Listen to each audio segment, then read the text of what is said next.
we're bringing you Alice Teller, the CEO and founder of Makie Lab. And you know what that means, the world's first 3D printed toy. So come up close. I'm about to welcome to the stage Alice Teller. Hi, is this on yet? They have switched one on. Hi everybody, so I'm Alice, I'm the CEO of Makie Lab, and we're a startup based down in London. And I'm basically going to tell you how we came about, because I'm talking to you today as a customer of 3D printing, as a student of 3D printing. My whole background is in digital media, but I basically had this idea 3 years ago and then taught myself and hired a team to do what we've done today. And if we can do it, anyone can do it. That's kind of the point of what I want to talk to you about. If I could get the slides onto the screen, I will run you through. So we make 3D printed toys from digital media. The first example there is avatars to dolls. Can you get the slides up at all? We've been going for about 2 years, and we launched our product last summer in London online, where a kid can come along, or an adult, and create their doll using sliders, at which point we 3D print on demand and send it out to the customer. Here they come. We can print on, the dolls themselves are printed in powder and powdered nylon, and then the accessories are off pretty much any extrusion machine, so a cube can print all of the, you can see some of the boots and toys right there. We are a startup that raised VC finance and then formed to do this, and we're basically coming into beta as soon as the game comes into play, and the game will allow kids to not only turn an avatar into a doll, but all of the digital goods that you see in the game will be able to turn into physical goods over time. Anything we can do about this, Keith?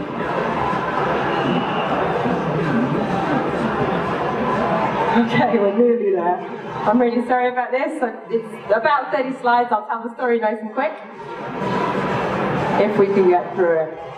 Okay, what I'll do is we'll catch up the slides as I tell what happened. So my background is in games, and basically 3 years ago I was at a conference called Digital Kids, which is co-located with the US Toy Fair. And Digital Kids is where people were talking about things like Club Penguin and Moshi Monsters and that kind of big digital world. And then upstairs was the physical toys, and they were completely separate. And there was this brilliant moment where somebody had been talking about, I think it was Club Penguin, and one of the toy people said, all this screen-based business is all very well, but don't you want kids to play with a hoop and a stick? And it was one of those moments where it was like, they can do both, and they will do both. That genie is out of the bottle, the kids will have a screen in their pocket, they'll always want to play with physical toys. Why can't we have blended play and push these things together? So the background, the traditional toy industry, as you know, mass produces product.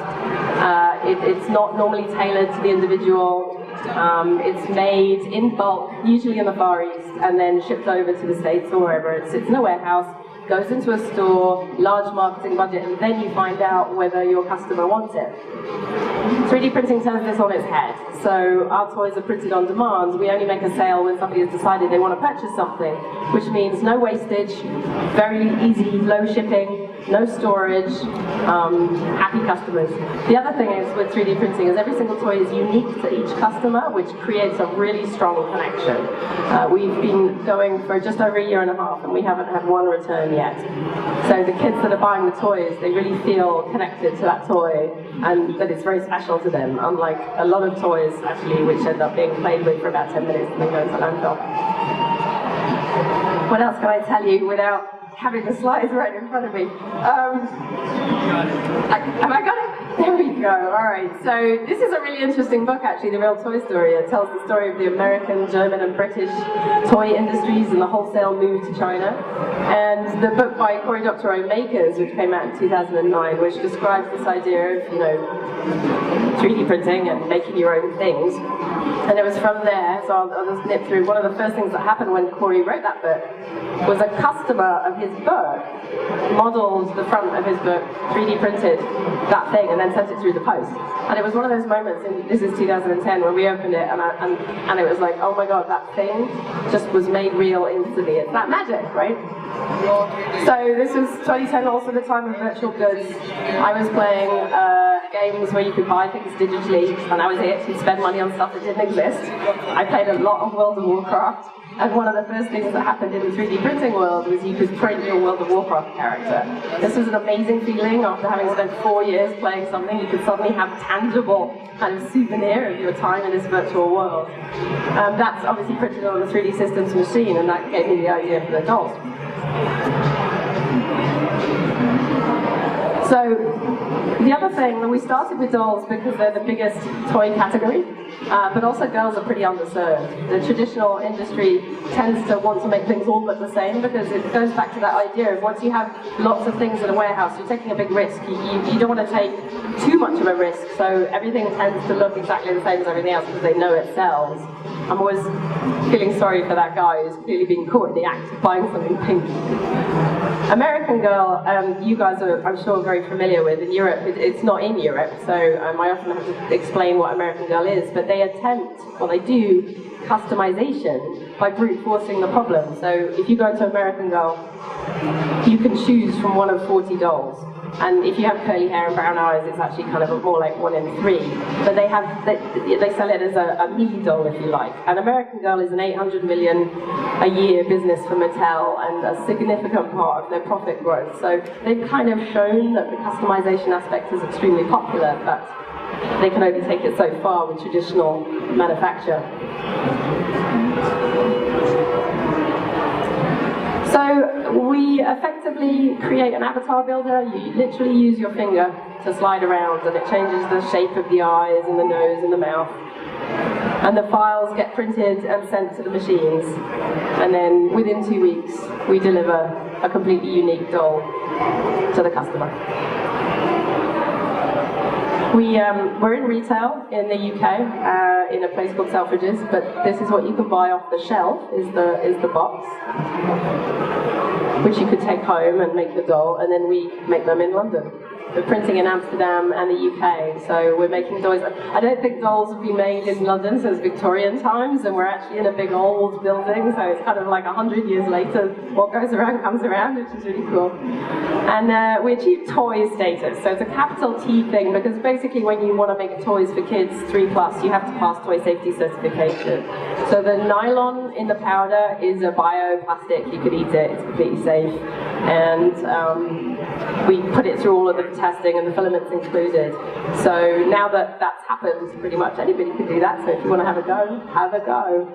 We also won a bunch of awards this year, which again was kind of unexpected because we're still building this thing, but the one I'm really proud of is Dad's Choice, because obviously I think dads previously were struggling when their daughters wanted dolls. They didn't really know what to do about it, whereas in this case, not only can you co-create with a parent, but the dolls themselves, you know, bits you could print at home on your machines, and dads are really into that. So the other thing that we did was, the thing about 3D printing is it allows you to iterate really, really quickly. And as a software person, I'm completely used to this, putting something live, having a look, A/B testing maybe, and then changing it rapidly. But in the traditional manufacturing land, you can't do that. Once you've made your doll and made it in the millions and it's in the warehouse, if there's something wrong, there's something wrong, and you don't go back to change it. So what we did was we treated physical like digital. We put it live before it was finished and said, tell us what you want, tell us what you like. And so early adopters turned up and they got on the forums and they said, we want to be able to photograph, we want this kind of clothes, we want ray guns, we want kilts, we want drums. And so our team would go and model those items and put them up digitally, literally within hours sometimes, and then they could just go and buy it. And that way you don't have to, the risk of whether something gets sold or not just disappears, because it's only in digital form until it's made real, and it's only made real when you've made a sale.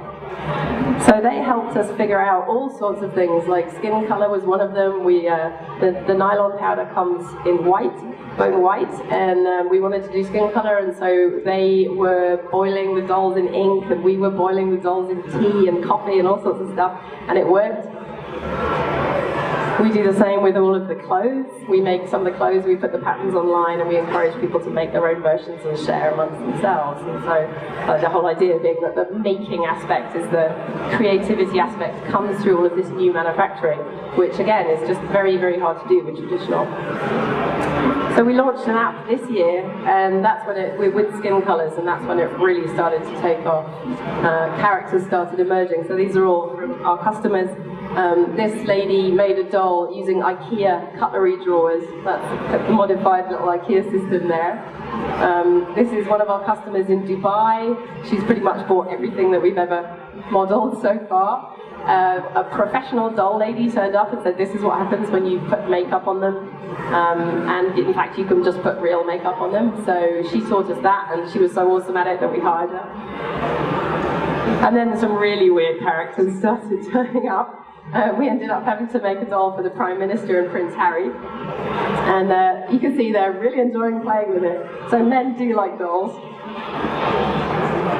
We also really want to encourage the kind of hacking and electronics and just that blend of technology that's happening so fast. So this is one of the dolls. One of our customers is a lady called Kat, and she wanted a doll with expressive cat ears, so she built it. That's what the retail environment looks like in Selfridges. So they turned up when they saw our product, and after about a year, and said, can you come into Selfridges and sell in retail? And we said, well, let's try it, because nobody has done this before. But the thing is usually to get into retail, that whole process of creating a toy and getting it onto the shelves takes about 4 years, sometimes up to 6. And in our case, it was 1. So again, it's just like this new technology allows for such rapid production and iteration. It's really awesome. And so we partnered with them to learn, figure out what on-demand in retail looks like. So you go in and there's some iPads and you can make a doll there, just like you kind of can over here. And then they buy the doll directly through the store. We're also doing the same with kits.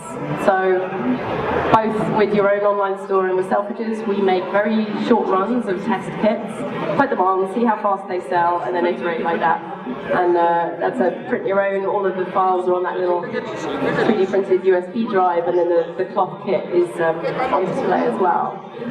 The other thing that happened was Selfridges wanted to turn on the Christmas lights in Oxford Street in London, and they got Jessie J, who's a really big pop star, to come and turn on the lights. And they said, can you make us a Jessie J doll? And they asked us that 3 weeks before it was about to happen. Now, going back to traditional again, if you're going to do some branded star dolls, which are quite common, it takes at least 9 months to turn that around. And we were like, yeah, we can do that. We turned it around in 2 weeks.